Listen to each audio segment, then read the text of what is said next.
purpose of this video is to describe how to use the MB spinal brace for pets with back problems, be it disc disease, spinal fractures, spinal instabilities. The brace will fit on a variety of sizes of dogs, small dogs to medium-sized dogs, with these kind of problems to help in the medical management of disc problems, back problems, things like that. So when you order the brace on from the catalog, you're going to have specific measurements that you'll be taking, and you should have already done that to select the proper neoprene harness brace and the actual connecting rods. So in the mail you'll receive 2 connecting rods, and if you look at the rods, they have a distinct curve to them, and they actually kind of point outwards on both ends. So you're going to want to take note of that they should have a nice curve towards the outside. So you get 2 of those, and then of the multiple sizes, you should get at least 2, depending on how many you order. If you want to order multiples for different sized dogs, you can definitely do that to have them on stock, but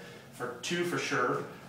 We actually have a dog here to put it on, and we selected the braces that we're going to use.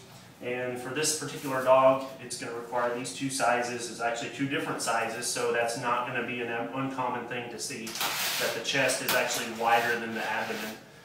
So what you want to do when you get the brace is you want to place the neoprene side, the point of the neoprene goes to the outside, so it goes towards the tail and towards the head. And so these 2 points do not point towards each other or in the same direction, they point away from each other, and that's pretty important. So you want to once again, take the points, all go towards the outside. Slide the metal connecting rod into the appropriate brace at the correct angle, both of them. Another note while I'm doing this is there are some wing nuts that are on these, and those are used to lock the metal connecting rods once we have placed it on the dog and put it in position. So now that we have the brace put together, which all these should slide in pretty easily, strap them down. We have the brace where the dog's going to go. Once again, pointing out that the point is going towards the head, towards the tail, and it's smooth on the inside. That's pretty important. So we'll bring the dog in now. This dog's been measured, and this would be the poster child, really, dachshunds, for back problems. And place the brace underneath, and the way you're going to want to do that is just slide it under, and you're going to want these connecting rods to be all the way in. You'll want to strap the straps fairly loosely initially at this point, and so the brace is on, and then you can start turning these 2 connecting rods at the same rate and at the same time so that it's equal pressure until you start feeling some tension on the hips and the shoulders of the dog. And you'll definitely feel whenever you're starting to feel that tension. And you'll even notice on some of these dogs when their back is really bowed up, you can start to see that it starts to straighten out a little bit too. And so you can even see him repositioning his back legs as it's putting a little tension on him. So once you get it to where you have a fairly good amount of tension on there, what I will then do is go back and with both of these braces, tighten them up a little bit to where they're pretty snug around the dog.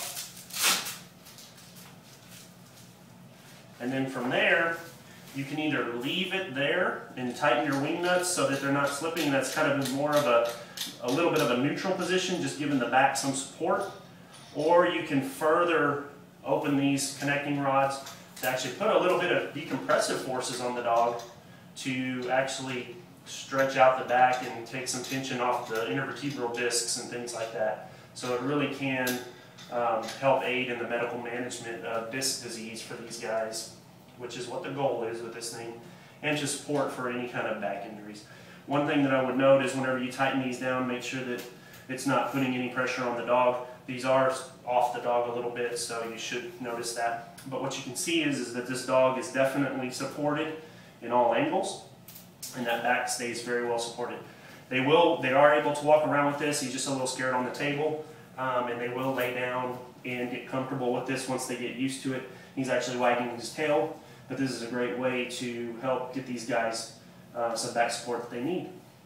Hope this helps y'all.